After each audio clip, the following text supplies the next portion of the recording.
مسلمان باقی نہیں رہا تو دین باقی رہا، اسلام باقی رہا؟ بولو بھئی اسلام باقی نہیں رہا نا؟ جب کوئی مسلمان باقی نہیں تو اسلام کا جب فالوور نہیں ہے تو اسلام تو اللہ تعالیٰ کے نزدیک وہ تو ہمیشہ باقی رہنے والا ہے، یہ دین تو کبھی ختم نہیں ہوگا۔ لیکن اس دھرتی پہ فالو کرنے کے لیے اسلام نہیں رہے گا۔ حدیث پاک میں آیا ہے کہ جیسے اسلام اجنبی ظاہر ہوا، بدل اسلام غریبا وسیعود غریبا فطوبى للغرباء، اسلام اجنبی ظاہر ہوا، اجنبی ہو کر کے ظاہر ہوا۔ اجنبی ہو کر کے ظاہر ہونے کا مطلب کیا ہے؟ جب اللہ کے نبی نے اسلام کا پیغام سنایا، لا الہ الا اللہ کی صدا جب بلند فرمائی، کوئی معبود نہیں ہے، تم لات و عزا کو پوجتے ہو، یہ دیوی دیوتاؤں کی پوجا کر رہے ہو، اللہ کو چھوڑ کر کے کوئی بھی عبادت کے لائق نہیں۔ جب اللہ کے نبی نے فاران کی چوٹی پہ کھڑے ہو کر لا الہ الا اللہ انی رسول اللہ جب فرمایا، لوگ کفار قریش لپک پڑے۔ بولیے یہ آواز انہیں اجنبی معلوم ہوئی، یہ کیسی بات کہہ رہے ہیں، یہ محمد بن عبداللہ کیا سنا رہے ہیں، ہمارے دیوی دیوتاؤں کی مخالفت کر رہے ہیں، لات و عزا کو ہم پوج رہے تھے، ان بتوں کی ہم پرستش کر رہے تھے، ہماری بتوں کی مخالفت میں بول رہے ہیں۔ عجیب و غریب بات ہے۔ بولیے وہی جو کل امین کہہ رہے تھے، وہی جو کل صادق کہہ رہے تھے، وہی جو کل امانت کے چرچے کر رہے تھے، سچے بول رہے تھے، کیا بولنے لگے؟ یہ تو مجنون ہے، یہ تو جادوگر ہے، یہ تو کاہن ہے۔ بولیے مخالفت ہونے لگی کہ نہیں؟ سب لوگ چھٹنے لگے، دور ہونے لگے۔ اسلام جب ظاہر ہوا، اجنبی ہو کر کے ظاہر ہوا۔ بولیے اللہ کے نبی کے ساتھ کون تھے؟ آپ کی بیوی ماں خدیجہ الکبریٰ، سب سے پہلے ایمان لانے والی عورتوں میں ماں خدیجہ الکبریٰ، اور بڑوں میں حضرت سیدنا صدیق اکبر ابوبکر صدیق رضی اللہ تعالی عنہ، اور بچوں میں مولا علی مرتضی شیر خدا رضی اللہ تعالی عنہ۔ بولو یہ چند ہی لوگ ہی تو تھے کلمہ توحید کے ماننے والے، یہ تھوڑے ہی لوگ تھے۔ رفتہ رفتہ ان کی تعداد کتنی ہوئی؟ 40 کی تعداد ہوئی نا، پھر تعداد بڑھتی رہی۔ تو ابتدا میں، شروعات میں بولو اسلام عجیب و غریب یعنی اجنبی ہو کر کے ظاہر ہوا کہ نہیں؟ اجنبی جس کو لوگ پہچانتے نہیں، آپ کے شہر میں کوئی اجنبی آ جائے، بولیے اس کا کوئی جاننے والا نہیں، اسی کو تو نہ بولیں گے اجنبی۔ پھر وہ قریب ہوا، 1 سے 2، 2 سے 4، 10، 20، پھر دھیرے دھیرے اس کے دوست بنے۔ تو شروعات میں وہ اجنبی ہے ہی نہیں، اس کے آزو بازو دوست نہیں، اس کے ماننے والے نہیں۔ ایسے ہی اسلام شروعات میں جب آیا تو اس کے ماننے والے زیادہ نہیں تھے، وہ اجنبی تھا۔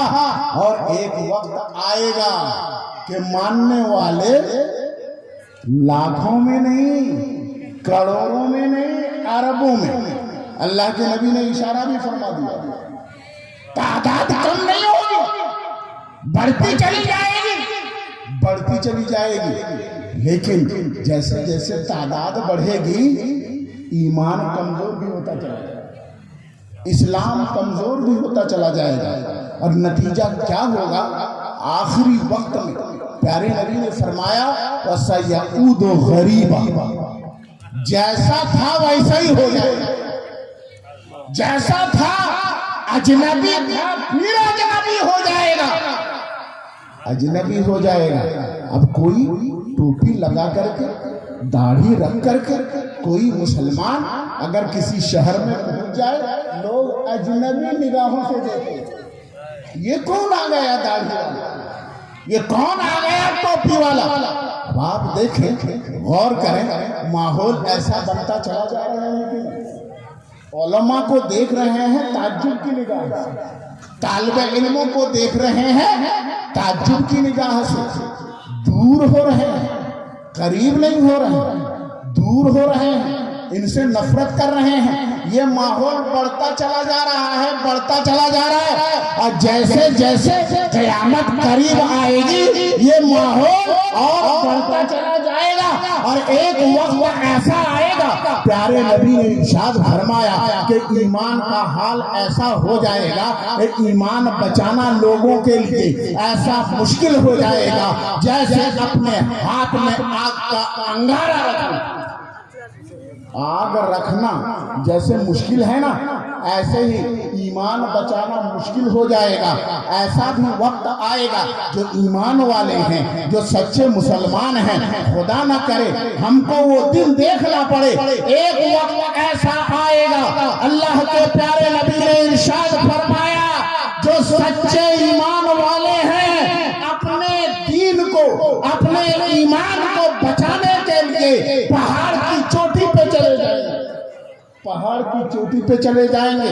میں حدیث پاک عرض کر رہا ہوں، اور کچھ لوگ قبرستان چلے جائیں گے، اور قبرستان میں جانے کے بعد کہیں گے اے قبر کھل جا، اے مٹی یہ مٹی یہ پھٹ جا، میں تاکہ تیرے اندر سما جاؤں، اے قبر پھٹ جا تاکہ تیرے اندر سما جاؤ، اپنے ایمان کو بچا سکوں، اپنے دین کو بچا سکوں۔ میرے دوست اور بزرگوں، وقت دھیرے دھیرے بدل رہا ہے۔ دیکھیے آپ، علماء سے لوگوں کی دوری ہوتی چلی جا رہی ہے، مدرسوں سے دوری ہوتی چلی جا رہی ہے، اپنے بچوں کو لوگ شوق سے انگلش میڈیم اسکول میں پڑھاتے ہیں۔ میں آپ کے کانوں کو اچھا لگے میں وہ نہیں سنانا چاہ رہا ہوں، میں آپ کو پیغام دینا چاہ رہا ہوں، پوری امت کو پیغام دینے کی ضرورت ہے۔ تفریح بہت ہو چکی ہے، اب انقلاب لانے کی ضرورت ہے۔ بغیر اس کے جب تک تم جاگو گے نہیں، تمہاری نسل سدھرے گی نہیں۔ یقین رکھو، غفلت کی نیند سوئے ہوئے ہو، اس لیے غفلت کی نیند سے بیدار ہو جاؤ۔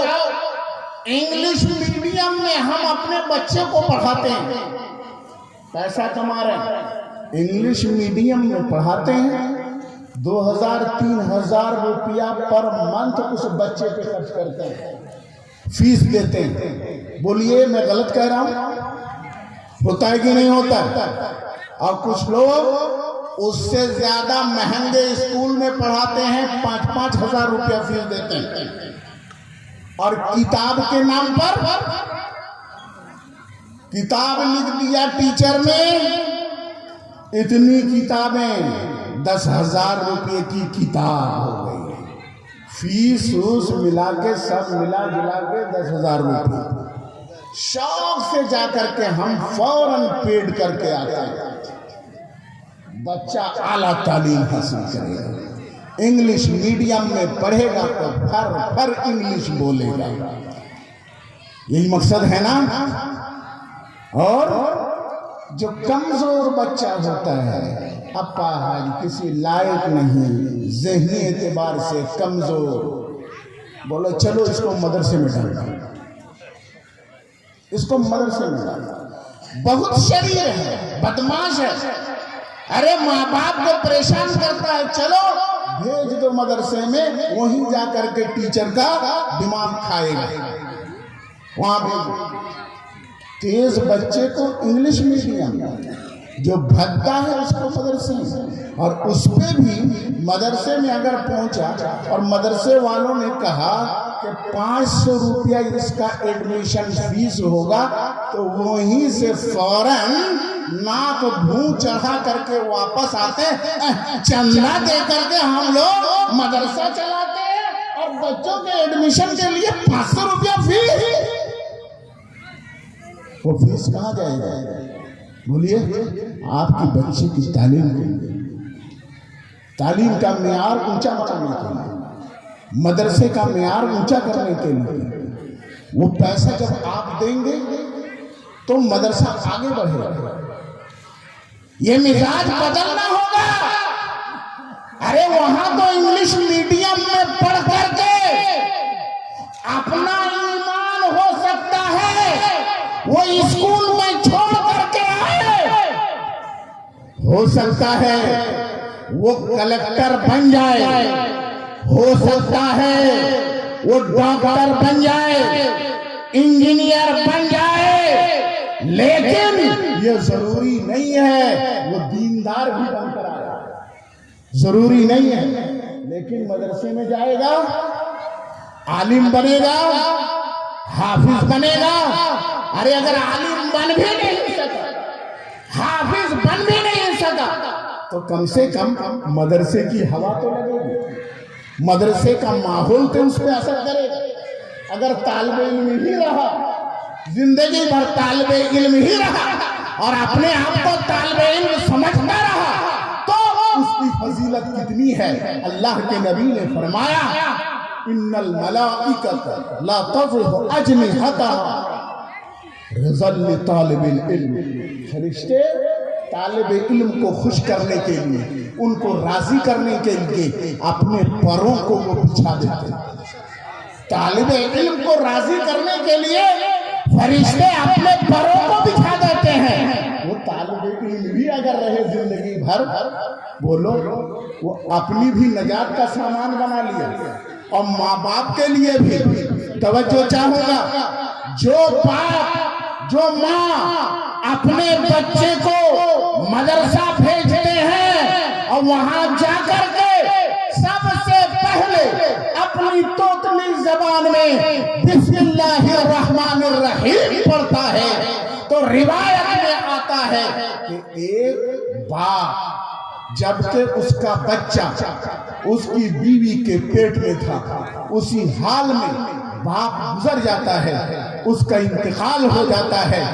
بچہ بڑا ہوتا ہے پیدا ہونے کے بعد, اور جیسے ہی 5 سال کا وہ ہوتا ہے مدرسہ جاتا ہے, اور پہلے ہی دن جیسے ہی اس کے استاذ نے اسے بسم اللہ الرحمن الرحیم سے جیسے ہی کتاب شروع کروائی, جیسے ہی اس کی زبان سے بسم اللہ الرحمن الرحیم نکلا, برسوں سے اس کے باپ کی قبر میں عذاب ہو رہا تھا, ادھر بچے کی زبان سے بسم اللہ الرحمن الرحیم نکلتا ہے, ادھر اس کی برکت سے اللہ تبارک و تعالی اس کے قبر کی عذاب کو دور فرما دیتا ہے. حضرات گرامی, یہ دنیا ہی سب کچھ نہیں ہے. کتنے دن دنیا میں رہو گے, کتنا عیش کر لو, کتنا موج کر لو, لیکن آخر موت ہے, مرنا ہے. محترم حضرات, تو اگر اپنی نسلوں کی حفاظت کرنی ہے, اگر اپنے نسلوں کی دین کی حفاظت کرنا ہے, تو دین کے ان قلعوں کو مضبوط کیجیے, ان مدرسوں کو مضبوط کیجیے, چاہے وہ مدرسہ کہیں بھی ہو. الحمدللہ اس آبادی میں آپ بائیں طرف جائیے تو مدرسہ, داہنے جائیے تو مدرسہ, پچھم جاؤ تو مدرسہ, چاروں طرف سے ادارہ. علم دین کے مرکز نے اس آبادی کو گھیرے میں لے لیا ہے. اب ایک طرف سے اگر نور پھوٹ رہا ہے, الحمدللہ چاروں طرف سے نور پھوٹنے والا ہے. چاروں طرف سے نور, علم کا نور بکھیر رہے ہیں. یہ علماء دین, یہ طالبان علوم اسلامیہ, یہ حفاظ کرام, یہ جو پڑھ کے نکلتے ہیں نا, بولیے اس آبادی کے لوگوں کا مقدر ہے, ان کی خوش قسمتی ہے کہ جس آبادی میں سورہ بقرہ کی تلاوت ہوتی ہے. توجہ, جس آبادی میں سورہ بقرہ کی تلاوت ہوتی ہے تو اللہ تبارک و تعالی اس آبادی سے آفتیں اٹھا لیتا ہے, آفتوں کو دور کر دیتا ہے, ایمان میں پختگی پیدا کرتا ہے, اپنی نیتوں میں خلوص پیدا کرتا ہے. کبھی ہرگز مت سمجھنا ہم ایک طالب علم کو کھلا رہے ہیں, یہ احسان کر رہے ہیں. ہرگز دماغ میں نہ لانا ارے احسان تمہارا نہیں ہے, احسان تمہارا نہیں، احسان اس طالب علم کا ہے جس نے تمہارے مقدر میں آ کر کے تمہارے مقدر کو بدل دیا، تم کو یہ موقع دے دیا ہے، تم اس کی خدمت کر رہے ہو، تو اللہ کا شکر ادا کرو۔ یہ نعمت ہے کہ اللہ نے ایک طالب علم کی کفالت کی نعمت ہم کو دے دی، تو اس نعمت پر شکر کرنا چاہیے نا۔ اور اگر دل میں کچھ ریاکاری آ گئی، اگر احسان کا جذبہ پیدا ہو گیا، تو جو کچھ بھی آپ کر رہے ہیں اس کا ثواب کچھ بھی نہیں ملنے والا ہے۔ محترم حضرات، میں یہ عرض کر رہا تھا کہ علم دین کا جب نور ہوگا تو دین بچے گا، کیونکہ علم نہیں ہوگا، بتائیے آپ نماز صحیح پڑھ سکو گے؟ بولیے، ارے نماز تو بات کی بات ہے، پہلے وضو صحیح ہوگا۔ وضو صحیح کب ہوگا؟ جب علم دین ہوگا، جب نا وضو کا طریقہ جب آپ نے سیکھا ہوگا تب نا۔ اور سیکھیں گے کس سے؟ علماء دین سے سیکھیں گے نا، حفاظ کرام سے سیکھیں گے نا۔ بولیے، جن کے پاس علم دین ہے ان کے پاس آپ سیکھیں گے۔ علم دین نہیں ہے تو کتنا بھی بڑا عابد کیوں نہ ہو جائے، عبادت گزار کیوں نہ ہو جائے، نفلیں پڑھنے والا کیوں نہ ہو جائے، ہو سکتا ہے کہ وہ نفلیں غلط پڑھتا ہو، نمازیں غلط پڑھتا ہو، تو ہو سکتا ہے 40 سال عبادت کر کے بھی اس کی عبادت برباد ہو جائے، ہو سکتا ہے۔ اس لیے ضروری ہے علم دین حاصل کرنا۔ جب علم دین حاصل ہوگا تو عقیدہ بھی محفوظ رہے گا، اور جب عقیدہ محفوظ رہے گا تو عمل بھی محفوظ رہے گا۔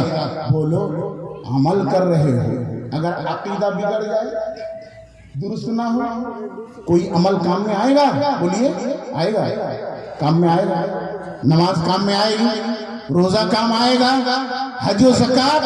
کوئی عبادت، کوئی نفل نہیں۔ کیوں؟ اس لیے کہ اللہ کے نبی نے فرمایا کہ گمراہ کا عمل مقبول نہیں ہے، لا تقبل صلاۃ، ان کی نماز مقبول نہیں، ولا صوم، ان کا روزہ بھی مقبول نہیں، ان کی کوئی عبادت مقبول نہیں ہے۔ تو عمل سے پہلے بولو، اپنے عقیدے کو بھی بچانا ضروری ہے کہ نہیں؟